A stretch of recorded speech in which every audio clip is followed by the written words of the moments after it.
Mga travel, so ngayon napakalamig ng ating klima dito mga travel. So ngayon may katanungan dito, sabi dito, "Paps, paano mo ba nalagay yung auxiliary light mo?" So ganito yon, tinabas ko yung fairings ng Winrex, yung inner fairings niya, tapos sinalpak ko yung bolt doon mismo sa pinakailalim at nilagyan ko ng lock doon sa loob para sa gano'n maikabit ko ng maayos yung bracket niya at mahigpitan yung yung tornilyo mismo mga travel. So dito ko nilagay at ang kagandahan nito ay maganda yung porma ng Winrex, pero dito sa part na 'to puwede mo yung ikabit o may bibilhin kang bracket para maikabit mo diyan para sumabay sa galaw ng manibela yung auxiliary light. Pero kung ayaw mo ay dito dito mo na lang yung ilagay para sa gano'n ay may porma din.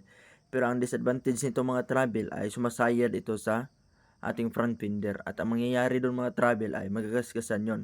Yung sa akin ay masyadong malambot yung pagka-repack ng aking telescopic kaya ang nangyayari ay madaling sumayad. Pero kung stock lang ay sigurado hindi naman 'to madaling sumayad, maliban na lang 'pag nalubak 'to ng malalim. So dito sa part na 'to mga travel kailangan mo yang tanggalin mismo yung inner fairings para siguro na ay maikabit mo ng maayos.